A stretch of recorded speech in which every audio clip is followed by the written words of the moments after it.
Welcome everyone, and thank you for joining the first episode of this false seminar series hosted by the SNF Center for Hellenic Studies at Simon Fraser University, or at least at some sort of virtual version of Simon Fraser University that includes my living room.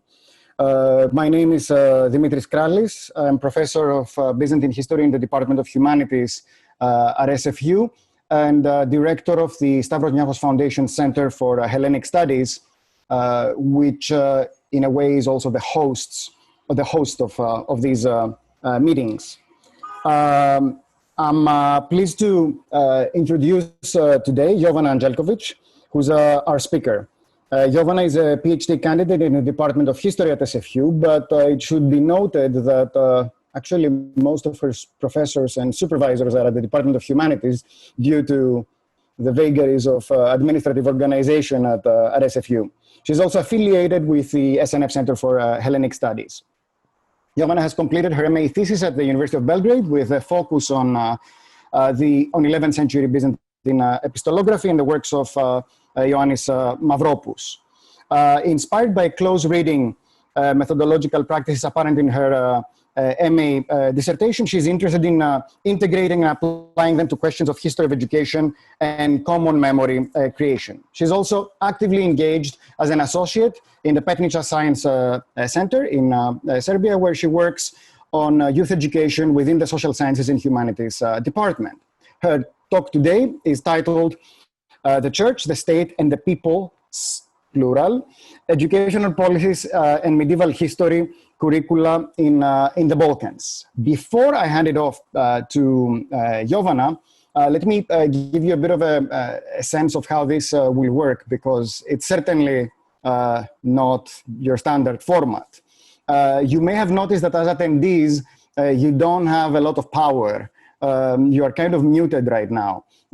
This is not our intention, but this is how the system works. Once we're done with Jovana's presentation and we hope to get into the conversation segment, you will note that you have the capacity to raise your your hand, digitally speaking, and gain our attention. Or if for whatever reason that doesn't work, you can use the chat function at the bottom of your Zoom screen and send a question or a request to be heard. We will be monitoring that and do our best to get you into the conversation, unmute you, and get the ball rolling. So this talk is going to go for about 45 minutes. And after that, we're going to enter the conversation stage. And without further ado, I will mute myself and I will pass it on to Jovana. Jovana, remember, keep your voice up. Thank you very much, Dimitri. I will do my best. Please let me know if there is something that's not quite working well, or if I've gone too silent, too quiet, or if there's anything happening with the mic. So unless you just you don't jump in and interrupt, I'm going to assume that everything is okay. And thank you very much for providing this virtual space for me to talk with you about what I've been doing in the past couple of months. And really, I can't stress this enough, but I want to organize this as I want to do this more as a chat and more as a series of questions and thoughts I've accumulated while reading different history textbook materials and talking with people about their practices in the classrooms and mainly Serbia and North Macedonia. And it all started with an idea that it will be a broader research, but it ended up in a different manner. So let me just share my screen and the presentation that I have. So you could take a look at what I have. Hopefully this all works. And again, if no one jumps in to interrupt me, I'm going to assume that everything is okay. So the story of the research begins in Belgrade, roughly, where I've had an idea that I'm going to go and travel around the Balkans and find find ways of learn actually how Byzantium is taught at schools. But it's as I didn't know that this research would just end as abruptly as it did. The material I've managed to gather was not really well structured. It was just basically me believing that there's going to be a lot of time for me to go to archives, to go to libraries, to go to schools, and slowly take everything that I need. And once the pandemic started, the schools and the libraries and the archives were the first thing to be closed. And they've never properly reopened while I was in the Balkans. And even as I was in Skopje, I was thinking of whether I should go back or whether I should stay, if the borders might close or might not close. So I decided that I should go back, but I believe that I would probably be back very soon. So I've left a lot of things unscanned and uncopied to wait for me when the borders reopened, and that might be a very, very long time. So for people who have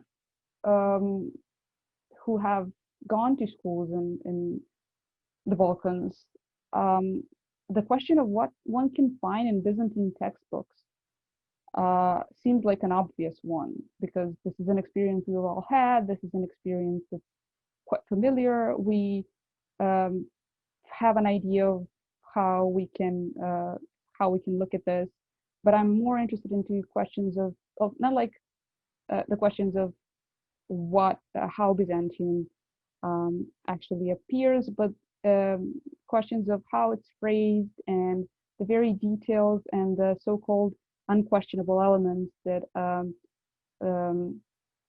form narratives and form the structure that we're using daily. And this was inspired by our survey I've done 2 years ago, by chance actually. I've had an opportunity to survey 58 students here at SFU about what they believe, what they think of when they think of medieval history. And their answers were, I was just curious it was more of a fun exercise, but the answers were really interesting. And for someone who's been doing medieval studies, and for someone who has been educated, who's been a historian for quite a couple of years, there is this idea that we've learned and that we've been past the notion of dark Middle Ages and dark medieval times. But this is, I believe, an idea that only my fellow historians and colleagues, medievalists, would share. It is, on the contrary, and like broadly speaking, it is still very, very prevalent. It's out there, and it's going to take a lot more to burst the stereotype of the dark Middle Ages. So similar could be asked for Byzantium. Similar could be looked for in the ways that Byzantium appears or does not appear in certain textbooks. And I believe that my idea of this empire and my idea of the past, with all its images and associations, is quite different from what could be found in schools. So originally I was hoping to go to beyond Serbia and North Macedonia to Bulgaria and Greece. I was hoping to go into the classrooms and to sit into history classes and to listen to what people are talking about, to what teachers are saying, to try and compare and contrast what is actually happening in the classrooms with what we can find in textbooks, because as we all know, how the materials are written and organized is not always the way that we will end up learning it. And I've managed to gather some sources before I've fled to back to Canada. And some of the sources that I've used, not all of them, but some of the ones that I will refer to the most are listed here just quickly. I was trying to, I'm very curious to know if there is, if we have an information about history textbook distributions for the last couple of years, like the last 2 or 3 years. I've written to the Ministry of Education, and I'm hoping to at some point get a response. But the information that I have from the previous years, from 2015-16, is that we have 4 history textbooks that are mainly used in Serbia. After 2010, we've came from the principle of having one publisher, the Council for Textbook Publishing House, being in control of the history textbook that everybody will get. We've the government allowed multiple textbooks and multiple sources, so a teacher could ideally choose from various sources right now. And as I mentioned, the statistics that we do have from 2015 to 2016 suggest that we have 4, so to say, mainstream textbooks. I'm going to use the mainstream very loosely because still with, in the case of history, the textbook that is provided by the Council of Textbook Publishing is the one that is most commonly used. I believe it's 42%, it's used in 42% of times.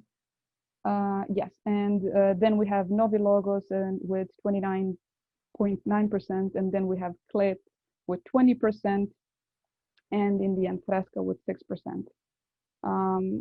And everything, all the others are below that. So for the purposes of this talk, I'm mostly going to refer to the 4 most dominant ones. The situation in Macedonia is similar in a sense that we also have multiple publishers right now, 2 of which I've found in the Ministry of Education documents. From what I understand, the most dominant one is the one that's produced by Ministry of Education and Science. So a quick retrospective from previous research, we know that the topics and the materials in history textbooks shifted largely from international, more international, global, and European context to a more national context.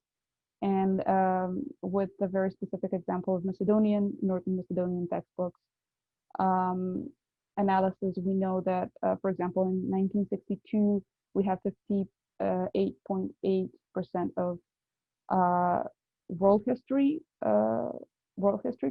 topics, and then 27.3% of Yugoslavian topics, and then 15.9% of topics concerning Macedonia.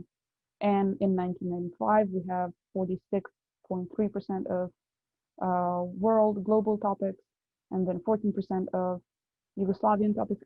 I believe this is something that would today be called Balkan topics or regional or one of those terms that are a bit more politically acceptable these days, and then 39% of national history. We've also came through different ideas of how history should be taught, and in the introductions for history textbooks, we were able to find clauses as building the purpose of history is building the national identity, and constructing ideas of our peoples towards the phrases and phrases and ideas of learning history, so we can take and develop the European cultures and values, which is more present from 2010 onwards. For those of us who are not quite familiar with how school works in the Balkans, which I think is not a very big number in this talk, but even so, history is learned, the medieval history and the history that would cover or supposed to cover Byzantium is taught in grade 6 and in grade 1 or 2 of high school, depending on what kind of high school you go to. And it's usually 2 classes per week, 45 minutes per class.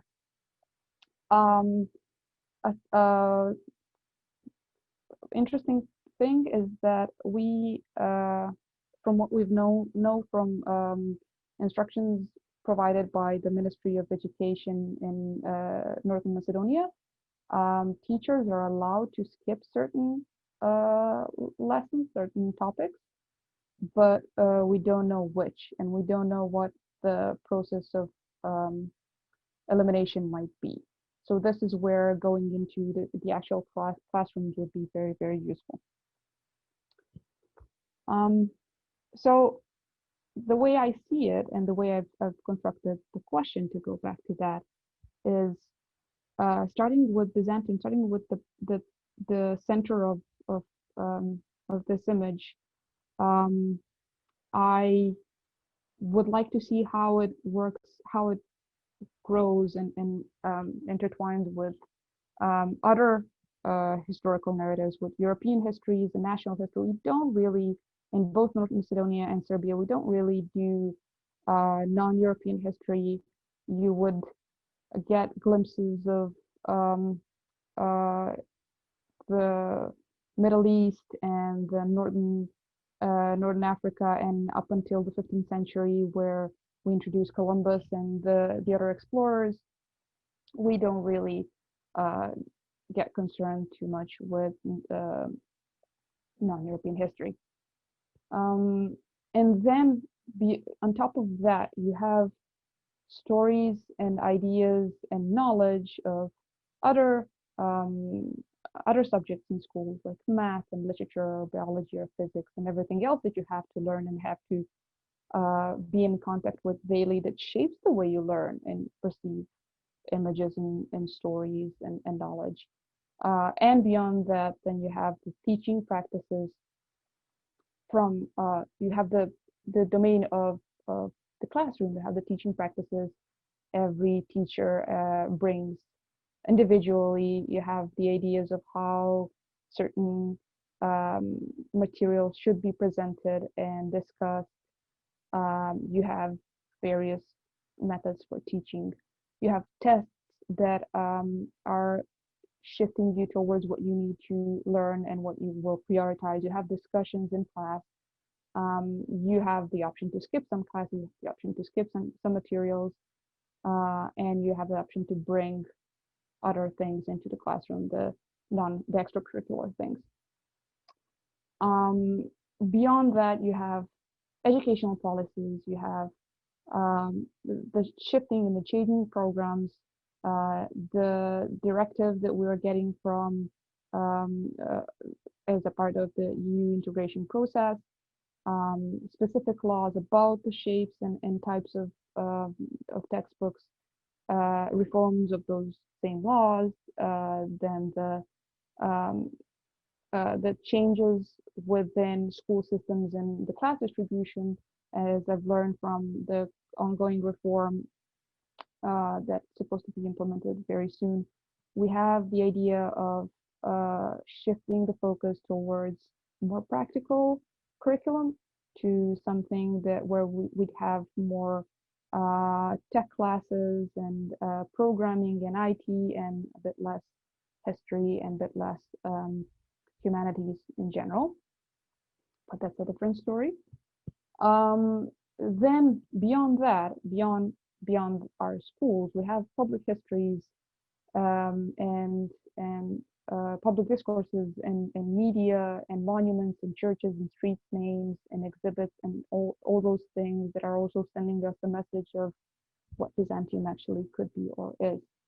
And this question of what Byzantium is for people who are not me and people who are not Byzantinists, this is what really interests me, but it also interests me, what I'm also curious to know is how this corresponds to Byzantium that's created by international scholarship. So we have these somewhat touching or intersecting, somewhat not, but I believe that generally speaking, these are mostly separate questions. And to look into this properly, I honestly believe that it's very important to look at how those history textbooks and history textbooks and policymakers see and explain what history is. So some of the quotes that I found very interesting from the textbooks read are these. The one that says the better we know our history, the more we will love our fatherland, from the Macedonian high school history textbook.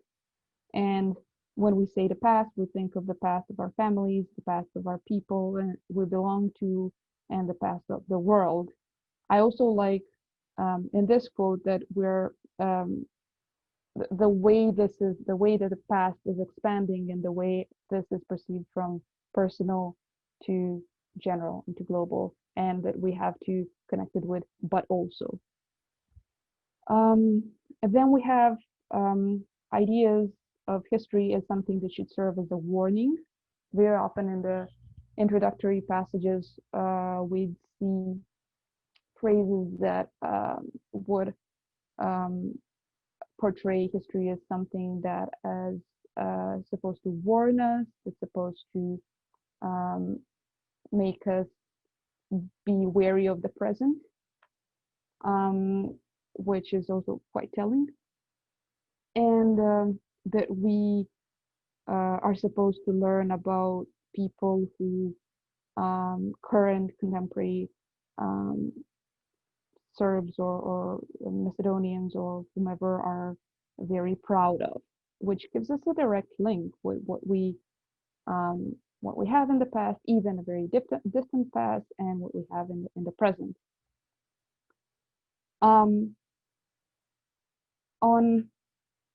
But to be honest, not a lot of people, not a lot of students from my school experience read the introductions that are given in books. This is the good part that you can usually skip and just go to the things that you need for the test. But what you cannot skip and what might appear in the test is what are historical sources, and the way our history textbooks explain what historical sources are is also quite telling.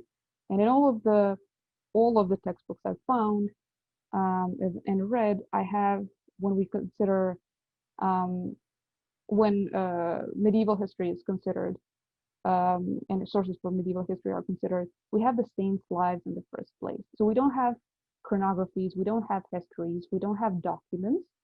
In the first place in the ranking of what historical sources for medieval history are saints' lives. Now, I understand how and why this is very important for the history of Serbia, because of the nature of and the quantity of the preserved written material for the Serbian history. But again, the saints' lives are a very specific genre that should be read with caution, and with a lot of criticism, since it's not written to provide proof in a very practical sense of the word. It's a genre that is a lot more complex um, than we often tend to take it. And I also have to reflect on the fact that every time every time I've read explanations of history, of what history as a science is and how we understand history, I've never once so far, I'll leave the space to correct myself, never seen anyone saying that we do not know something, that there is something in history that we can't quite be sure of. We're mostly talking and especially if it's regarding interpretation, we're mostly talking in exacts, and we're mostly talking about facts, and the ideas of not being sure how to interpret something are not as present as I'd expect them to be.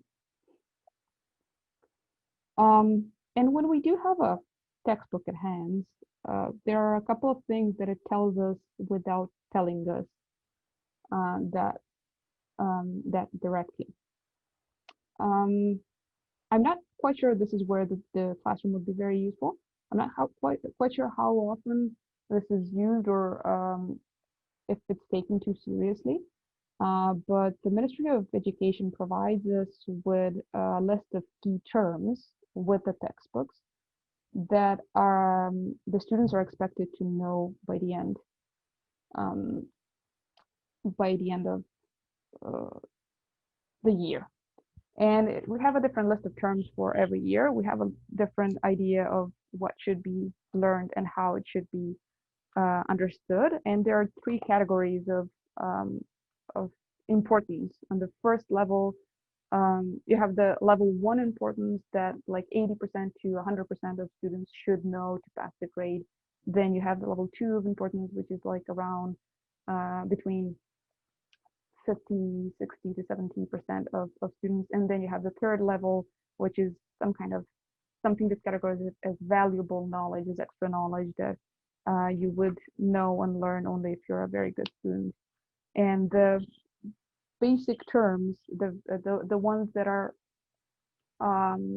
applied to all history, to general history, are terms such as institutions, revolutions, nations, ideologies, autonomy, and enlightenment, genocide, personalities. So this is something that you, after having history in elementary school, are supposed to know and understand for certain. From what I've read so far from the textbooks I've collected, I haven't, and this is what I was really searching for, I haven't found a lot of definitions for what a state and what nation or peoples or ethnicity or nationality is. I found one very precise definition of a state in Clit's textbook, I believe, where you have a definition that comes from a dictionary, which is very useful and good to have, but it doesn't go into the distinctions between how we understand states today and how we might have understood states previously, especially in medieval times. Nation, however, very poorly written. Lucy, I believe that this would appear later on when we talk about nation building in the 19th century. So this is maybe why it doesn't really appear in medieval history textbooks, but still I find this to be important to be introduced early on. Ethnicity or as well does not really appear. this is where I was thinking if this might be too difficult to introduce for say 12-year-olds or 13-year-olds. But the fact that they will get a list of 14 names long list of peoples or tribes or names or institutions of from the past that they need to memorize that might appear later on on the test. This kind of pushes me to believe that it's not quite about the difficulty per se, that it's more about the choice. I also want to come back to the idea of how materials are organized and how knowledge is presented as factual and precise and as this or that, by referring to a very often way to categorize things as greatest or best. So a useful way to introduce terms or powers or people is to say that this is the best of that, and this is the best of that, and this is the most important this, and this is the very extremely valuable that. And one of the examples here is, I'm just going to quickly run through this, is the story of Saint of Hagia Sophia, where Hagia Sophia was in Constantinople. It was the biggest Christian church in Byzantium, and you can see, even if you don't read Serbian, you can see the highlighted parts of the biggest in the empire. It was decorated with the prettiest stone, and with the huge dome, and with the big. It was a church where you could have big liturgies and big celebrations for everybody else. You also have the biggest church of the world, of the Christian Empire here, in a different passage, and the building of the church had to employ the biggest artists, and it had a very big influence on the medieval culture and medieval Europe and Europe in general, and art in Europe in general, and so on and so forth. And also that well, everything is the best and the biggest.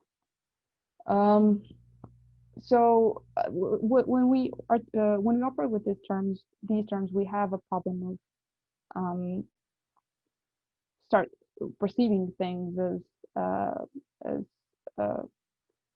very, very good or very, very bad, or perceiving things in a very black or white, good or bad kind of a way, which reflects to other things. It's also beyond the best or the weakest, the strongest or the weakest, the best, the prettiest, the superlative point of view. We also have pretty much a bipolar world. We have the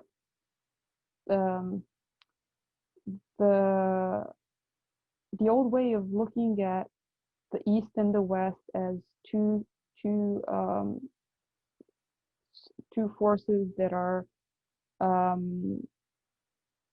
in some kind of a conflict, in some kind of a competition. We have the idea of, even if it's not directly East and West, if it's not something that would be expressed as such, we have the idea of having a big power in one part of the world, and having the big power in the other part of the world that are controlling and dominating everything else.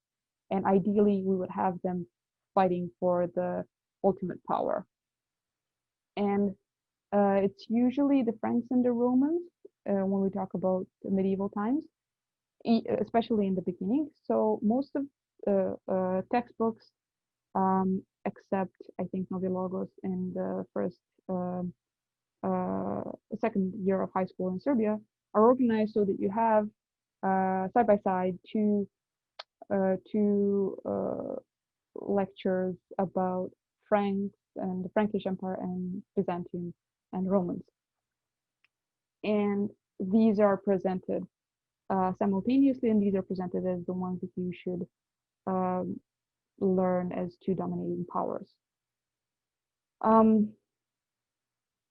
So once you've read through the narratives there, you get the textbooks are organized so that you have the questions in the end that would mostly ask you to provide direct factual knowledge, like what happened to 1204, or what is the church that Justinian erected, or what's the name of this or that. So it goes on to the factual things. And a very interesting example is the question of, you have a huge passage of Justinian, and Justinian is the most common thing to appear in all lessons concerning Byzantium, is the question of where Justinian was born. And in some of the textbooks, I believe it's Novilogus, but I would have to check. You can find that you can find the claim that he was born in Serbia, and then in Macedonian textbooks you find the claim that he was born in Macedonia. But the idea of having these emperors, having these big historical personalities pinpointed to something that's familiar in our own, is a very, very important notion. And additionally, it's also interesting how the material is organized in a sense of what's important beyond the test part and what's less important. So we have the stories that are actually giving us ideas of how the empire might have worked and functioned and lived, tucked aside as something for the curious. And so my favorite little bubble that pops up says that Byzantines were actually Romans, and that if you were to come and to tell them that they were Byzantines, they wouldn't understand this, which comes from a Clet textbook that was published last year. So this one appears in something that's organized as something for the curious. So this is not this is not something that anyone would be tested on, and this is not a mandatory knowledge, which is, for me as a Byzantine, it's very, very sad. And finally, the themes are ordered almost always in an identical way. We have first the definition of what are we talking about, what state are we talking about. Then we have their borders and some general stories about their history, the political history, the language, the type of governing they have, and then their religion, and then the culture.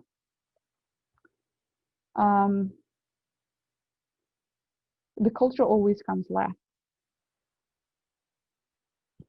So from all of this, I will try to speed it up a bit. From all of this, you could divide it into four different categories. You could analyze how Byzantium appears as a separate unit, and it appears as a separate unit titled Byzantium from the 4th into the 11th century. Rarely, it's sometimes in I think 2 instances in high school appears after as a separate unit in a post 11th century context. Then you have Byzantium as a culture giver, and then you have it in a national context, so as a force that gives or takes independence and culture. And then you have it as a force that is confronted to the West. When we talk about separate units, there are a couple of things that are always present. We always have a long story of Justinian as a core of our Byzantium narrative.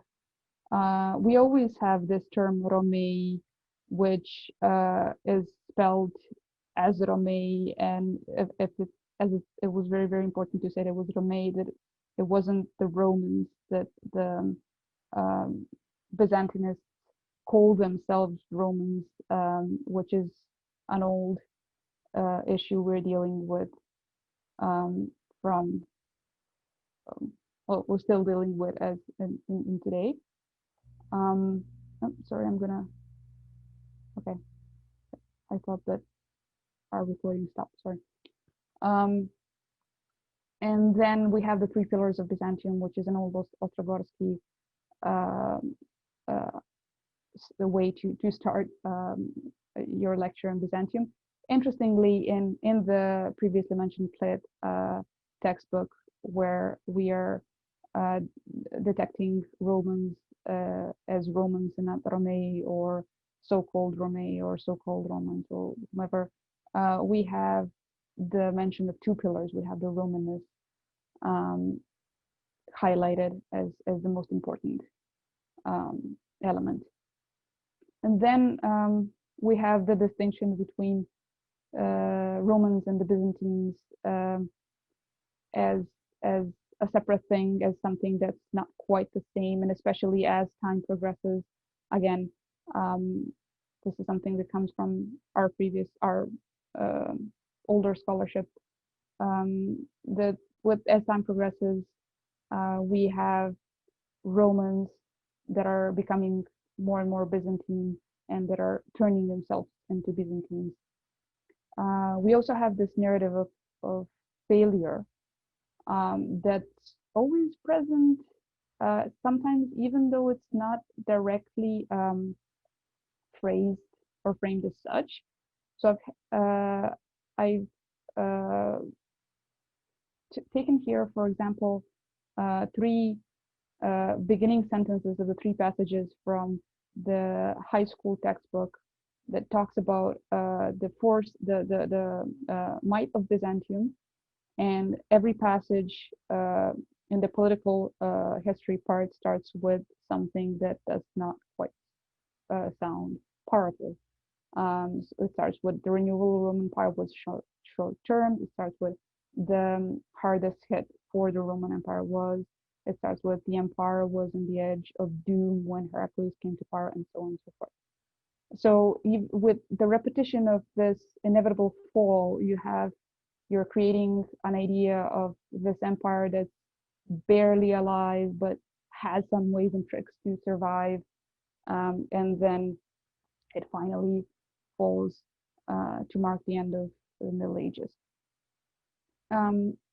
Its most praised and most glorious element is its work on preserving the Asian culture and holding what was so very valuable from the past of the ancient times. And except the Klet textbook, the Senate as an operating part of the state is not very, it doesn't appear. So basically we are focusing more on the emperor, and we are losing the idea of a state as something that is functional and strong. A very interesting way to understand this and perceive it is the Byzantium is giver of culture, even though we don't quite define what that culture is. In most cases, we find passages that are ending the stories of Byzantium with, however, we have this Byzantine culture that greatly influenced neighboring peoples. We have the Byzantine culture that we have the influence. Even though this is the almost fallen empire from the beginning, it influences greatly the cultures around it, and it gives culture. And when it gives culture, it's not Roman. And when it gives culture, it appears as Byzantine. Except in Macedonian textbooks. In Macedonian textbooks, we find Macedonia as the cultural holder who does not quite need the culture to be passed on from Byzantium. And since they've accepted Christianity from the Apostle Paul, they did not quite have the same, did not perceive Byzantium with the same role as the Serbian states did. A very interesting phrasing of how Christianity was spread around the around the peoples, the Slavic peoples around the Byzantine Empire, is in the Macedonian textbook when they talk about Christianization of the Serbian people. They mentioned that it was organized by Basil the Macedonian, and this is the only occurrence of the name of the Macedonian dynasty. When Basil is to fight, when they're talking about the Macedonian dynasty, afterwards in the fight with Samuel, it's just Basil. We're losing the Macedonian epithet. So when Basil is going to give out Christianity to other Slavs, he is the Macedonian. When he is fighting Macedonians, he is not. And very often so we find Russia as a suggested heir of this empire culturally, mostly because of its orthodoxy and mostly because of the imperial title. Which all brings us to the idea of the Byzantine Commonwealth, which is again something that current scholarship is discussing with a critical eye, and it is not reflected in our textbooks. We have the central and periphery divide where we talk about the Frankish influence, the soft power, so to say, that goes to the quote enslaved people, as Navilogos would put it, of Europe, and then the Byzantine influence that goes to be given to the neighboring peoples. In the center of the narrative is the crown, the idea of the emperor per se, and it becomes, the idea of a Roman empire becomes more of the empire and less of a Roman thing. It is very interesting to go into how the coronation of Charlemagne was described in different textbooks, but I believe I won't have enough time to go into all of this. So if someone's very curious, we would leave this for later, for when we finish. I want to quickly jump into the narrative of failure, where we have this narrative from the, as I mentioned, from the very beginning. So one of the examples we can see this, if you read the textbook from, if you accept the terms of strength and competition and power, and if your focus is on the political history as the textbook is kind of pushing you to find, especially with tests and required knowledge, you have Byzantium as something that goes towards, the Byzantium is something that's portrayed as cultural, and you have this Frankish and the Western state as something that's portrayed as a holder of strength, as a holder of power. So the terms that you have to learn after the lesson on Byzantium include more of the cultural, so to say, terms, while the terms that you have to learn after the Frankish state concern the rulers and concern the title of the emperor and the title of a treaty. Also, it's important to note that even though certain textbooks make a strong distinction between, distinction between the idea of Byzantines and Romans, and they're trying to suggest that Romans living in Eastern Roman Empire saw themselves as Romans, not as directly as this, but more in a sense of suggesting that they'd call themselves Romans. The textbook alone stops using the name, using the term Rome and Romans after the 11th century. So in all the textbooks I've read, talking about Roman anything does not appear after the 11th century. So also as a portrayal of how the narrative of failure can appear, we have a deconstruction of content from the 7th grade Macedonian textbook that talks about Byzantium.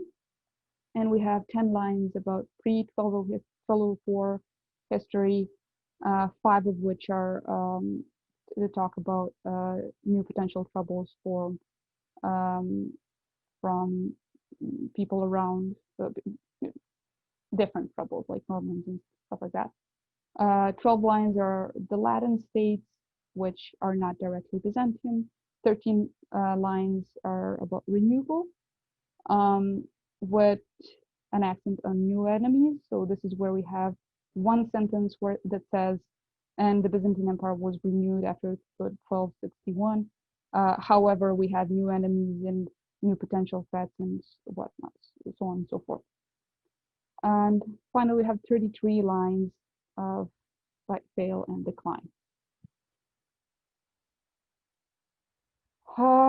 So I'm going to run through the basics of visual representations, which are very, very interesting for me, because after reading about learning techniques and how images and texts are grouped, I feel like this is a very, very important component. On a survey done with Serbian history students, 8th grade students, where they were asked to categorize the importance of subjects in the 90s. The survey was done in 1990s. They've categorized history as almost the last one. The last one was biology as the least important, and then you had history and top of it. And I think that the fact that you have quite outdated imagery does the trick, definitely. Sometimes in the newer textbook you can find a bit more colorful pop-ups and these images and drawings that I think might do an interesting job in attracting students into the text.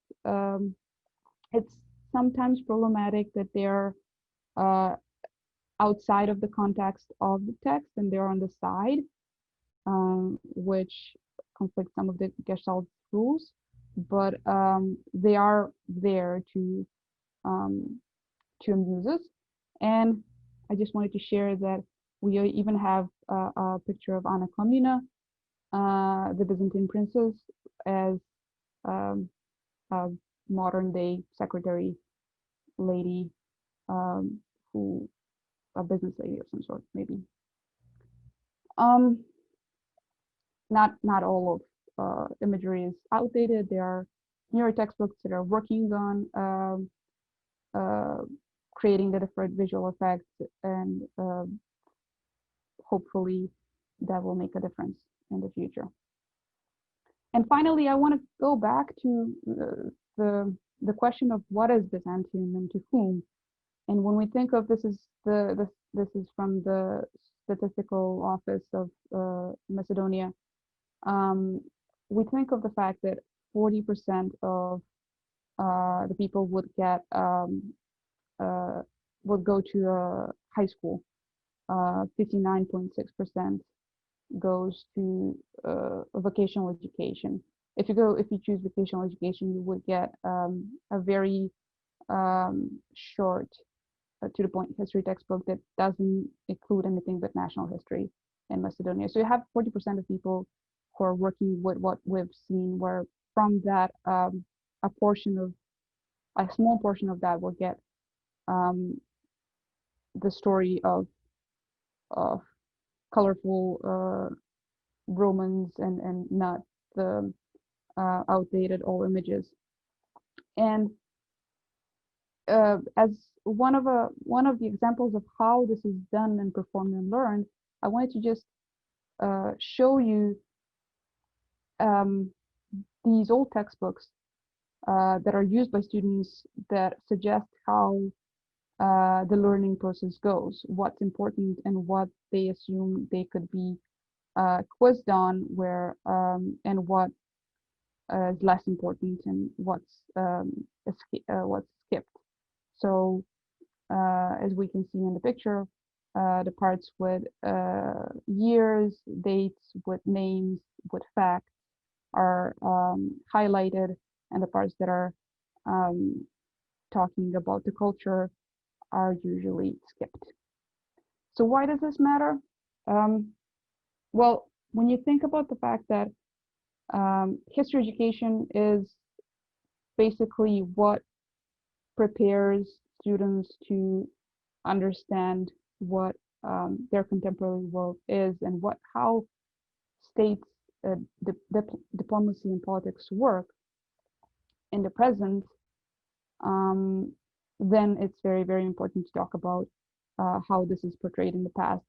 In both Serbia and North Macedonia, we don't have political education as such. We learn this through history. We get sociology and we get the constitution studies later in our studies, but this is almost at the time when we're ready to vote. Before that, everything we learn about statesmanship and about politics and the present geopolitical situations very often is through history. And in that sense, I believe that history, even the distant one, and especially our shared one, the one that's a shared Balkan history in the shape of the Eastern Roman Empire, really matters. And with that, I'm going to stop sharing my screen and hope I didn't go too much. Okay. Oh, no, you're fine. Thank you so much. I want to go into something procedural. I sent something over the chat sort of function to all attendees. If you would wish to be turned into panelists so that you could theoretically activate your camera too, and we could have perhaps a more meeting-like meeting, do send a chat notice to Lauren through the chat function, and she could help you be transferred into the panelist segment. Otherwise, I'll certainly be monitoring the participant list for any raised hands, and I would be simply unmuting people as you come up with your questions. So let's open it to our audience.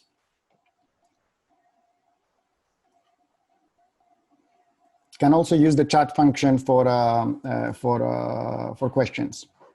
And as people are considering their questions, I'd like to perhaps throw something at you about the whole thing with saints' lives, because this really struck me as an issue. I don't think that in Greek textbooks about Byzantium, saints' lives appeared much. The narrative would have been more of the historians give us this information, or here's the Corpus Juris Civilis. So, yeah. And I wonder whether the saints' lives are some sort, maybe a function of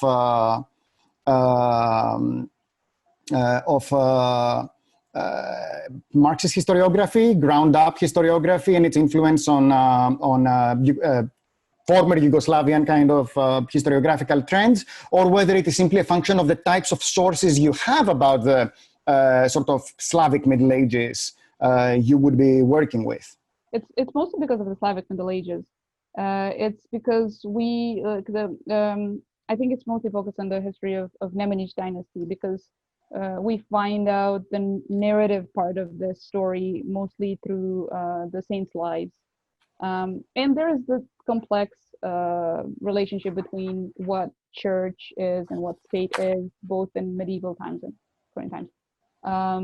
We kind of take the materials from the saints' lives are taken very, very seriously. And like yeah, this is something that's not discussed enough in I believe during the even university studies, let alone in the elementary school. And I was expecting to see this. I wasn't paying too much attention when I realized that this is actually what comes in the first place. It's not just about the fact that there are saints' lives, that we know that we can find out about the Nemanjić dynasty from the saints' life, but the fact that it comes up as the most important thing. And of course, as we like to use the most important and the best, or the absolutely most whatever type of criteria in the textbook, we also have the categorization that says this is the most important type of sources. Thank you. A question from Sergio? Yeah. You're gonna jump? Yeah. Can you hear me? Very well. Okay, because I'm in a noisy environment. I think these headphones don't feature a mic. I'm sorry. Good afternoon, Jovana. Thank you so much. Kudos for this riveting conference, for this riveting lecture.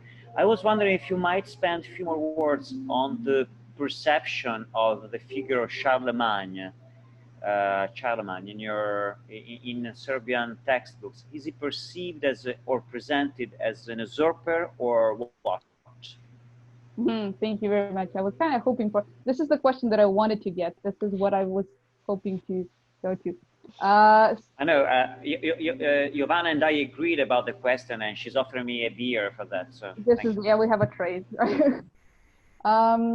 So basically, it depends on. He's not a usurper. He never is in any of the two contexts.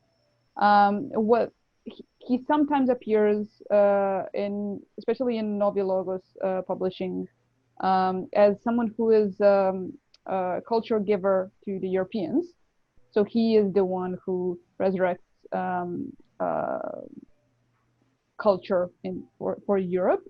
But the most interesting part that some textbooks dwell on and some do not is the way he got the crown. So is this something that he deserved, or is this something that he got, or is this something that he was awarded? So this is where the discussion goes. And for most of them, it's important to make a distinction between his title as the title of the Franks and his title as the title of the Romans. And I thought that this is a common thing that would appear in all textbooks, but it does not appear in North Macedonian ones, because here they don't go into deliberating if other emperors afterwards deserve the title or not. So when they're talking about the Emperor Samuel, who is from their perspective a Macedonian emperor, it's not a question of if his title is valid or not.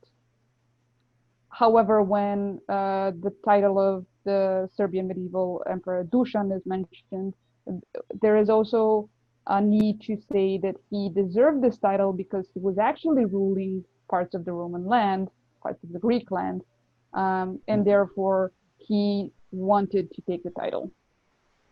And since the Macedonians didn't have to discuss if the title is valid or not, they just skipped the idea of validation for all of them. Thank you. Welcome. Very clear. Thank you so much. Any other questions from the rest of our audience? Milena, and hello. Hello. Hello. Hi. Haven't seen you guys in a long time. I know. Hello, all. Hope you're doing well. I have many questions actually, but I don't want to bother the group because Jovana and I talk about this quite a lot. But what interests me now is, because it's related to my current research basically, do the Byzantines figure as Greeks? Is it ever mentioned that they're Greeks, that it's a Greek empire, or anything of the sort? It does, and they do. Not in all textbooks, and not in all contexts. It appears more prominently in the one that's by the Council of the Publishing, the Textbook Publishing, and I believe they become more Greek as the time goes. So after the 11th century onwards, you could see the overlapping between the terms. However, in the North Macedonian textbooks, they remain Byzantine. And would you care to elaborate a little bit more on the fact that Macedonian textbooks, there are no cultural influences, so to say, of Byzantium, because very prominent topic in all of the Balkans, in Bulgaria, Romania, etc., etc. I was surprised too, but in the North Macedonian textbooks, the Macedonians are those who kind of take over that role, since they've so how I understand it, since they've received the culture previously. Okay, so to backtrack a bit, the distinction between how national history is projected in Serbian and Macedonian context is the one that it's connected to the land or to the people. So in Serbian context, you have more of the emphasis is on the people, and the emphasis is on the Serbian land, like the adjective. There are some Serbs who are in some lands, and then the lands become Serbian lands.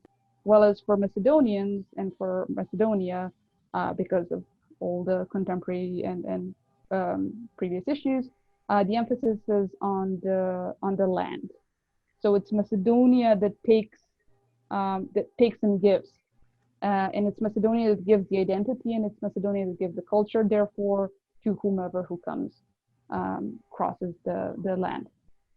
And with that, they did not need Byzantium per se to give them culture, but they do recognize that Byzantium gave culture, and they mention this a lot. They gave culture to the neighboring peoples, like, for example, Serbs, Greeks, or Bulgarians.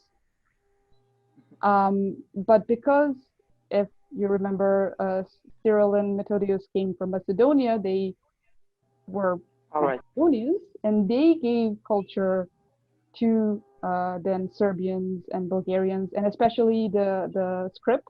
It's very important to emphasize that it's the Macedonian intellectuals who gave Bulgarian their language and their script, so they didn't really quite need Byzantium. Can we go to David and then to Milan?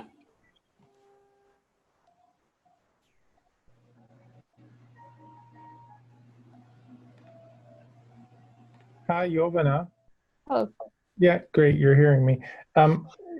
Grade 6 students here in British Columbia also do the ancient world.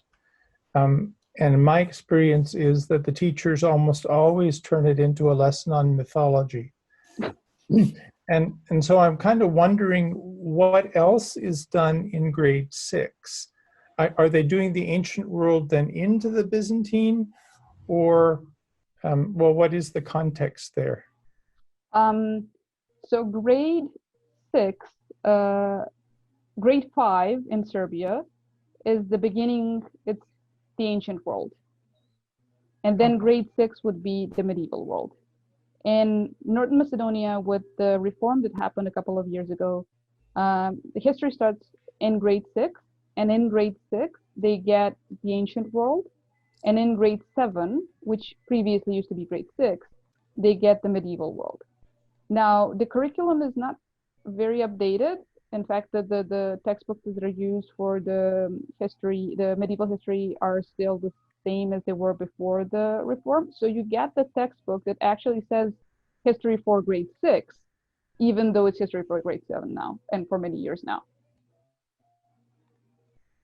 Great. Milan?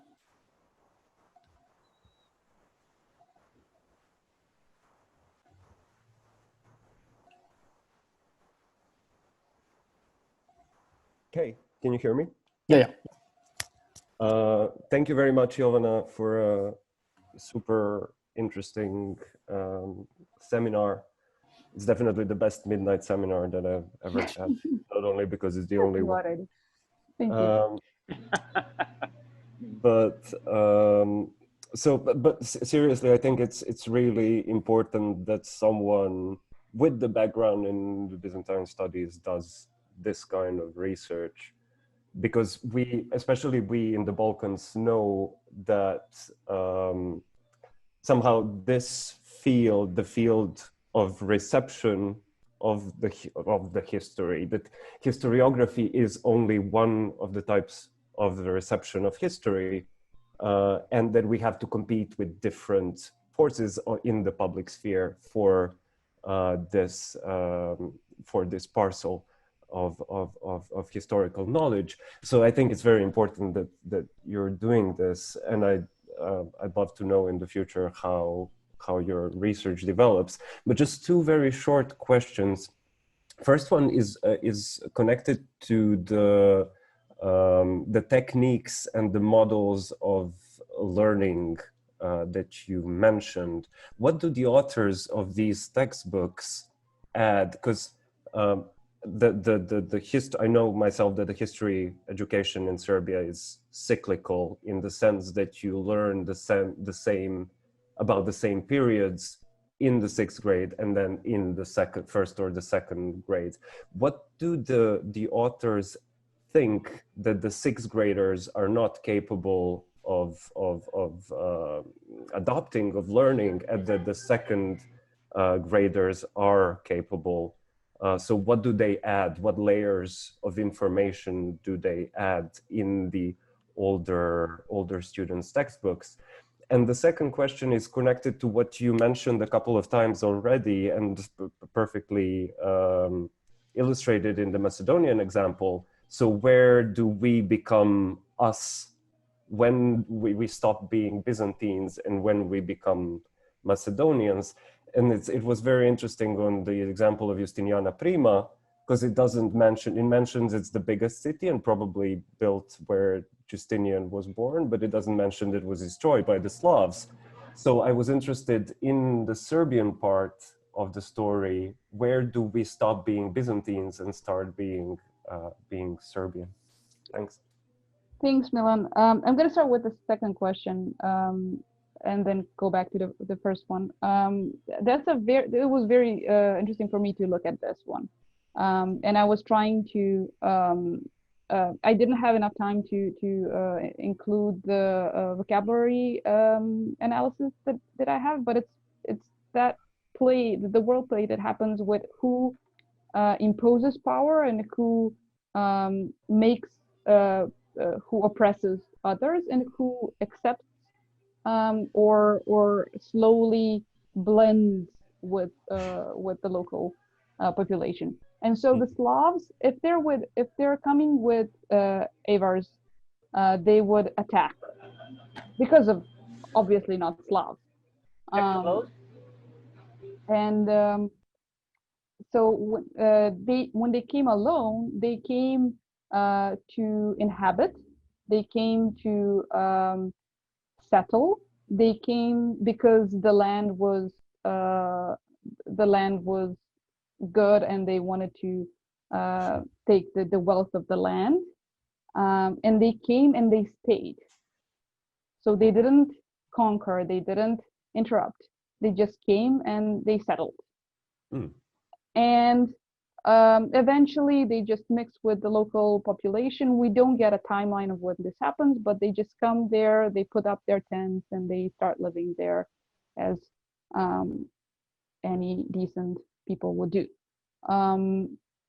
So yes, it's pretty much simultaneous. It's we don't get a timeline, but it's always Slavs, and we never kind of become Byzantine as Slavs. Was in the Macedonian example, Slavs come to Macedonia and they take the Macedonianness.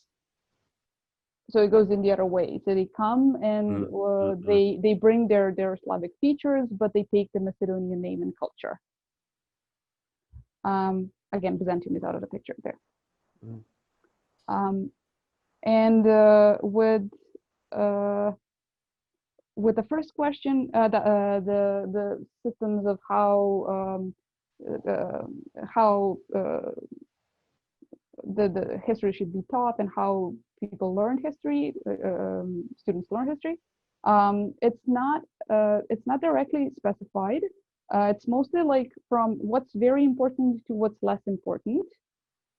So you come, the sixth grade history is a bit more focused on national history, because this is what you have to, like, because everybody has to do elementary school level. This is something that you would have to preserve. And then the high school level gives you a lot more materials that are not directly connected to the national history. Beyond that, it goes into elaborations about abstract thinking and about complicated concepts and whatnot, but it's not always represented in the textbooks as well. So the idea of how this should be done and how this is done in reality is somewhat divided. Thank you. Welcome.